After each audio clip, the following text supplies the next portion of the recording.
Welcome to my YouTube channel Surya education group. तो बच्चों, आज का जो टॉपिक है वो है क्लास 12 के उन सभी बच्चों के लिए जिनको जो ऑर्गेनिक केमिस्ट्री में थोड़ी सी प्रॉब्लम होती है। तो मैं आज बताना चाहूंगा कि आज हमने एक वन शॉट वीडियो तैयार किया है, जो कि इसमें हम आपको अल्कोहल, फिनॉल और ईथर के बारे में, तीनों के बारे में एक शॉर्ट मेंशन बताएंगे, जिसमें आपको अल्कोहल, फिनॉल और ईथर का जो चैप्टर है उसको पढ़ने में बहुत आसानी होगी और आप बहुत अच्छे से समझ पाएंगे। तो सबसे पहले हम देखते हैं अल्कोहल्स क्या होते हैं। मैं आपको बताना चाहूंगा कि अल्कोहल्स जो होते हैं, अगर हमने जैसे देखा है कि बहुत सारे बच्चों को ये प्रॉब्लम्स होती है कि ये जो ग्रुप्स होते हैं बहुत कंफ्यूजिंग करते हैं कि जो अल्कोहल्स क्या होते हैं, फिनॉल्स क्या होते हैं, ईथर क्या होते हैं, साइनाइड्स क्या होते हैं, आइसोसाइनाइड्स क्या होते हैं, थायोसाइनाइड्स क्या होते हैं, ऐसे बहुत सारी प्रॉब्लम्स आती है। बट मैंने कोशिश की है कि आपको बहुत अच्छे समझा पाऊं। तो अल्कोहल्स में मैं मेंशन करना चाहूंगा कि ये जो अल्कोहल्स होते हैं वो लास्ट में अपने OH रिप्रेजेंट करते हैं। मतलब अगर हम किसी भी एल्केन के साथ OH अटैच कर देते हैं तो वो क्या बन जाता है, अल्कोहल्स बन जाता है। और एल्केन्स को हमें मालूम है कि एल्केन क्या होता है। एल्केन्स में कोई भी, जैसे कि हम बता सकते हैं CH3 के साथ में अगर हम OH लगा देते हैं तो ये क्या बन जाता है, हमारा अल्कोहल बन जाता है। सेम इसी तरह अगर हम C2H5 के साथ OH अटैच कर देते हैं तो ये क्या बन जाता है, हमारे पास alcohol. And more then so on, हम बता सकते हैं इसके आगे हम जितने भी कोई भी एल्केन के साथ अगर हम OH अटैच कर देते हैं तो वो क्या बन जाता है, अल्कोहल बन जाता है। अब आगे हम देखते हैं कि ये जो अल्कोहल्स होते हैं वो 3 टाइप्स के होते हैं। 3 टाइप्स बोले तो 1 डिग्री, 2 डिग्री एंड 3 डिग्री। तो 1 डिग्री क्या होता है, मैं थोड़ा सा बताना चाहूंगा कि 1 डिग्री कोई भी अगर कोई कार्बन है उससे एक तो हमारे पास OH फिक्स रहेगा और 2 हाइड्रोजन से हो और एक किससे हो, एल्केन से हो, तो ये क्या बन जाता है 1 डिग्री। अगर एक कार्बन के 2 एल्किल ग्रुप्स जुड़े हुए और एक हाइड्रोजन से हो और एक OH से हो तो ये वाला क्या कहलाएगा, 2 डिग्री। पर अगर एक कार्बन 3 एल्केन से अटैच्ड है तो ये क्या बन जाएगा, हमारे पास 3 डिग्री बन जाएगा। ठीक है ना। और मैं बताना चाहूंगा कि इस तरह से जो हम पहचान सकते हैं कि अल्कोहल्स क्या होते हैं, तो अल्कोहल्स में सबसे अच्छी जरूरी चीज पहचानने की कि उसमें क्या लगा होता है, OH लगा होता है। आप OH से समझ जाएंगे वो क्या है, अल्कोहल। अब आगे आते हैं, हमारे पास इनके नेमिंग होते हैं। 2 नेम होते हैं, एक होता है कॉमन नेम और एक होता है IUPAC नेम। कॉमन नेम क्या करता है, जैसे मैंने मेंशन किया कि alcohols eight the last of the alkene, मतलब कोई भी अगर एल्केन का जो नाम होता है उसके लास्ट में हम क्या लिख देते हैं, एल्केन। फॉर एग्जाम्पल बता देते हैं, जैसे हमारे पास होता है CH3OH, ये हमारे पास है, इसका नाम क्या है, ये हमारा एल्केन है मीथेन, तो ये मेथिल और इसके बाद क्या लिख देंगे हम, एल्कोहल्स। ठीक है, तो ये क्या है, मिथाइल एल्कोहल। अगर हमारे C2H5 के साथ में OH लगा देते हैं देन ये क्या हो जाएगा, C2H5 में ये हो जाएगा इथाइल और ये एल्कोहल्स। ठीक है, तो ये हो जाएगा मेथिल एल्कोहल और एथिल एल्कोहल। अब हम देखते हैं IUPAC नेम में क्या होता है। IUPAC के लिए हमको सबसे पहले मैंने मेंशन किया कि all at the place of E of alkene, मतलब कोई भी अगर एल्केन है, एल्केन नाम दिया है, उसके लास्ट में हमको क्या लगाना पड़ता है, E की प्लेस में ऑल लगा देना पड़ता है। फॉर एग्जाम्पल देखते हैं, यही हमारा, जैसे कि हम लिखते हैं CH3 CH2 CH2 CH2 और OH। मैं इसकी नंबरिंग करना चाहूं तो हमारे पास नंबरिंग करनी पड़ेगी 1 2 3 एंड 4। मैं देखूंगा, इसमें बताना चाहूंगा कि 1 2 3 4 में सबसे पहले हमारे पास OH कहां पर लगा है, 1 पे, बट 4 कार्बन का है तो ये हमारे पास क्या हो जाएगा, ब्यूटेन। तो क्या हो जाएगा,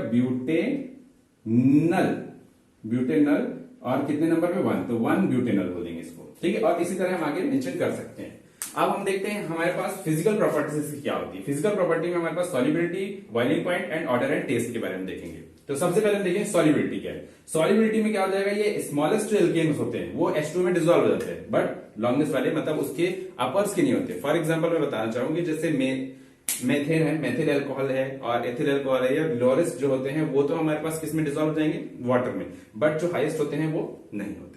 नेक्स्ट हम देखते हैं कि हमारे पास मोर देन नॉर्मल एल्केन्स, हमारे पास क्या होते हैं, ये इनका जो बॉइलिंग पॉइंट है वो नॉर्मल एल्केन से ज्यादा होता है। इनका जो बॉइलिंग पॉइंट होता है वो क्या होता है, नॉर्मल एल्केन्स उनसे ज्यादा होता है। और हमारे पास 3 डिग्री जो होते हैं, अगर 1 डिग्री है एल्केन तो उसका सबसे ज्यादा बॉइलिंग पॉइंट होगा, जो 2 डिग्री है उसका उससे कम बॉइलिंग पॉइंट होगा, और जो 3 डिग्री होते हैं वो सबसे कम बॉइलिंग पॉइंट होता है। और हमारे पास अब आ गया ऑर्डर एंड टेस्ट।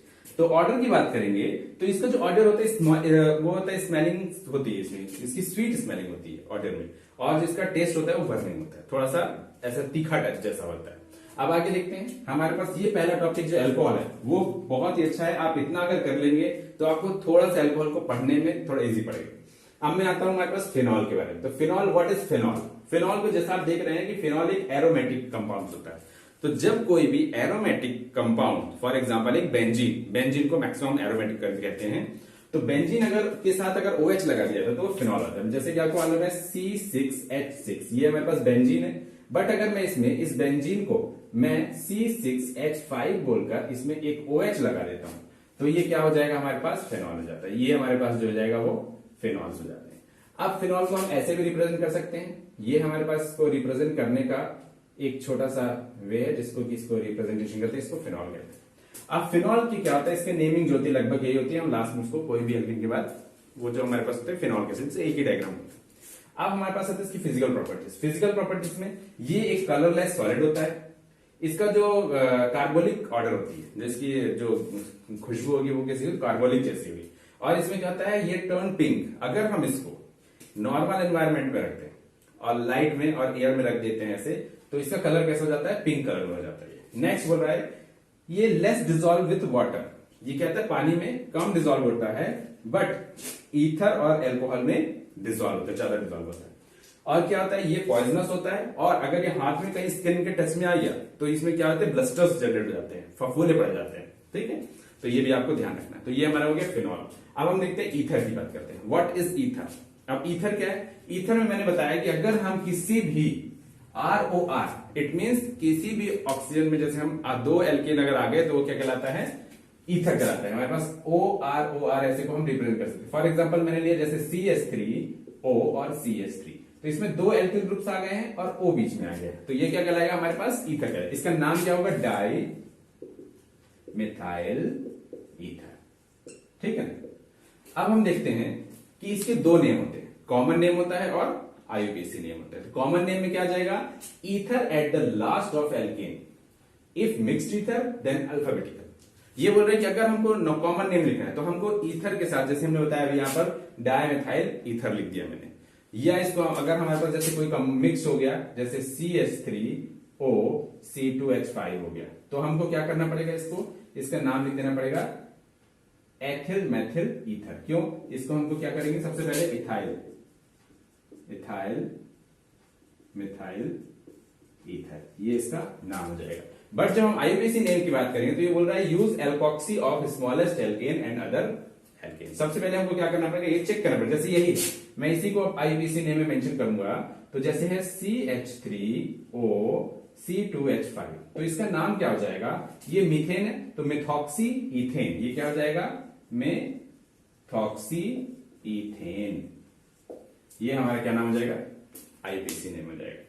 अब हम बात करते हैं इसके फिजिकल प्रॉपर्टीज के बारे में। तो फिजिकल प्रॉपर्टीज क्या होती हैं, जो हमारे पास जैसे डाई मैथिल ईथर है और एथिल मैथिल ईथर है, ये किस में होते हैं, गैस के फॉर्म में होते हैं। बाकी जो अदर होते हैं वो रेस्ट ऑफ जो होते हैं वो लिक्विड में होते हैं, लिक्विड फॉर्म में होते हैं। और इसमें इनके जो dissolve in H2O but largest less dissolve. मतलब क्या होता है, जो हमारे पास स्टार्टिंग के जो होते हैं ये दो होते हैं, ये क्या होते हैं, वाटर में डिजोल्व हो जाते हैं, बट जो हाईएस्ट जो ईथर्स होंगे वो वाटर में डिजोल्व नहीं। तो इस टॉपिक को आप बहुत अच्छे से ध्यान से देखें, इसको एक बार नोट्स बना सकते हैं आप अगर आप चाहें तो इन सब को टॉपिक को आप बार बार रिवाइज करेंगे तो आपको एल्कोहल, फिनॉल्स और ईथर के बारे में ज्यादा इंफॉर्मेशन मिल जाएगी। और कोशिश करें कि इनको आप बुक से ज्यादा अच्छे से रीड करें। तो ये तो मैंने वन शॉट इसलिए बनाया कि इससे बच्चों को कोई प्रॉब्लम्स होती है कि इनको कैसे मेंशन करें, कैसे करें, तो आप घर में एक नोट्स भी इसी तरह से सेम टू सेम बना सकते हैं और उसकी आप बार बार रीडिंग करेंगे, बार बार स्टडी करेंगे तो आपको बहुत अच्छा लगेगा और बहुत अच्छे से समझ में आएगा। तो आप अगली वीडियो को हमारे जानने के लिए इस हमारे चैनल को सब्सक्राइब कर लें और हमारे वीडियोस को लाइक करें। Thank you students.